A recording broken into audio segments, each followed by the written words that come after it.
Assalamualaikum warahmatullahi wabarakatuh. Apa kabar semuanya anak-anakku kelas 10 khususnya? Semoga kalian selalu dalam lindungan Allah Subhanahu wa taala. Kalian di mana? Saya berharap kalian stay at home, tidak kemana-mana selama itu tidak penting dan tidak bisa diwakilkan. Anak-anakku sekalian, ini bukan bercandaan, ini bukan lagi main-main. Ini adalah dimana kita berada pada kondisi dimana ego tidak bisa lagi dikedepankan. Oke, saya berharap kalian mengikuti seluruh instruksi dari guru, dari para orang tua, orang tua atau bapak ibu kalian, dan dari pemerintah. Semoga Allah menjauhkan kita semua dari bara bahaya dan bencana yang sedang terjadi dan melanda di seluruh dunia ini. Oke, tip anak-anak, hari ini kita akan belajar KD 10.1 atau di bab 10 kelas 10 ini. Oke, kita akan belajar tentang dakwah Nabi di Mekah. Dakwah Nabi itu ada dua, yang pertama di Mekah dan yang kedua adalah di Madinah. Berapa tahun yang di Mekah? Yang di Mekah itu 13 tahun dan yang di Madinah itu 10 tahun. Nah, sebelum kita jauh ke Madinah, kita akan belajar bagaimana Nabi Muhammad SAW berdakwah di Mekah. Tip anak-anak, tolong perhatikan sebentar, bahwasanya dakwah Nabi di Mekah ini adalah awal-awal dakwah yang diperintahkan oleh Allah Subhanahu wa taala dengan berdasarkan dalil dari surat Al-Mudaththir ayat 1 sampai 7. Kalian bisa baca ayatnya. Al-Mudaththir ayat 100 sampai 7 itu adalah salah satu dalil di mana perintah dari Allah Subhanahu wa taala kepada Nabi Muhammad untuk berdakwah di Mekah. Nah, sekarang yang akan kita bahas adalah substansi dakwah Nabi Muhammad SAW di Mekah. Apa substansinya? Substansi yang pertama adalah tentang ajakan tauhid. Nabi Muhammad SAW berdakwah di Mekah. Substansi yang pertama adalah mengajak kepada seluruh masyarakat Mekah untuk mengesahkan Allah Subhanahu wa taala, di mana tidak ada yang patut disembah kecuali Allah Subhanahu wa taala. Nah, substansi yang kedua adalah mempercayai kenabian beliau, yaitu kenabian atau kerasulan Nabi Muhammad SAW. Apa sih tugas dari Rasul atau Nabi Muhammad SAW? Yang pertama yaitu menyampaikan risalah. Risalah apa? Risalah dari Allah Subhanahu wa taala, bahwasanya agama yang paling benar diakui oleh Allah Subhanahu wa taala adalah agama Islam. Nah, apa tugas yang kedua? Yaitu menghidupkan agama Allah. Agama apa itu? Kembali lagi, yaitu agama Islam. Nah, substansi yang pertama tadi apa? Ajakan bertauhid. Substansi yang kedua adalah kepercayaan kerasulan Nabi Muhammad. Nah, substansi yang ketiga adalah Nabi Muhammad SAW memberi kabar kepada seluruh umat manusia, yang khususnya waktu itu beliau berdakwah di mana? Di Mekah, yaitu nanti pada suatu masa akan datang hari di mana semua diluluh lantakkan oleh Allah Subhanahu wa taala, yang disebut dengan hari akhir atau hari kiamat. Apa tadi substansinya? Substansi dakwah Nabi Muhammad SAW di Mekah apa? Ada 3, yakni ajakan tauhid. Yang kedua adalah mempercayai kenabiannya. Yang ketiga adalah pemberian kabar tentang hari akhir. Nah, dari substansi kita akan beralih kepada strategi. Strategi Nabi Muhammad SAW ada 2. Yang pertama yaitu secara sembunyi-sembunyi. Secara sembunyi-sembunyi Nabi Muhammad SAW menjalankan dakwah ini, misi ini selama 3 tahun. 3 tahun ini sampai turunnya wahyu atau perintah dari Allah Subhanahu wa taala untuk berdakwah secara terang-terangan.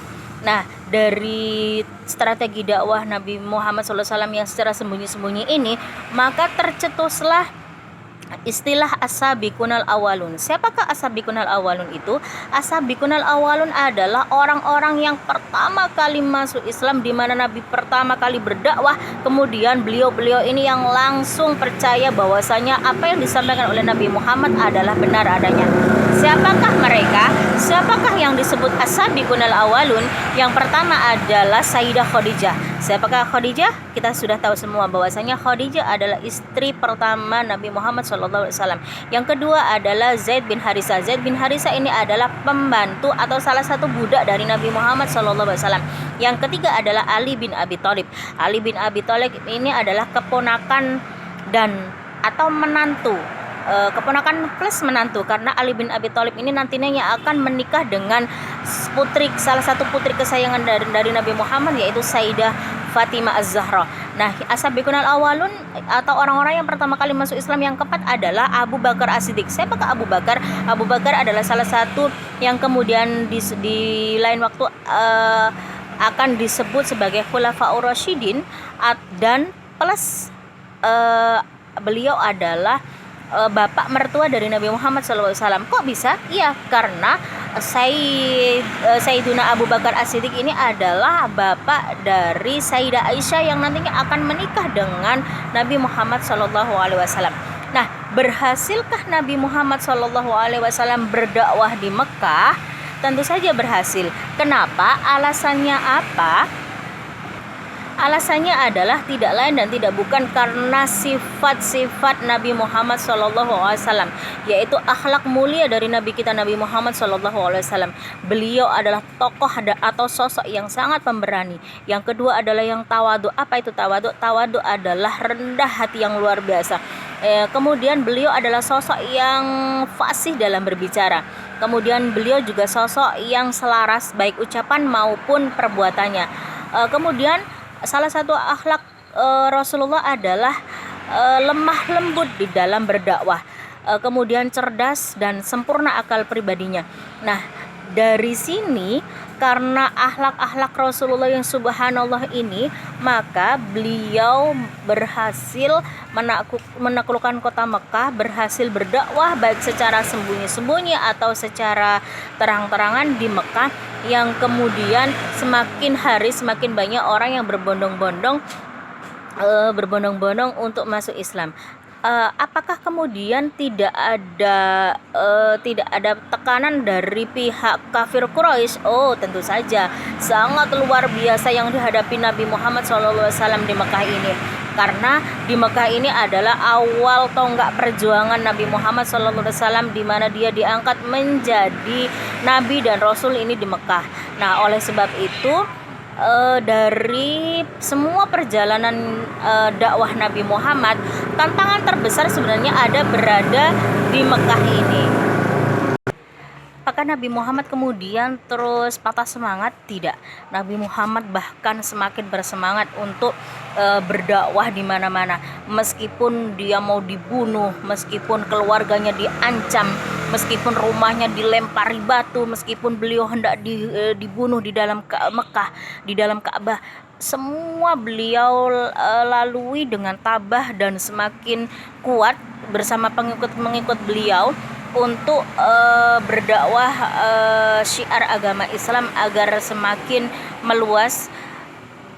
Dari sini anak-anakku sekalian, bahwasanya kita bisa simpulkan bahwasanya Nabi Muhammad SAW mengalami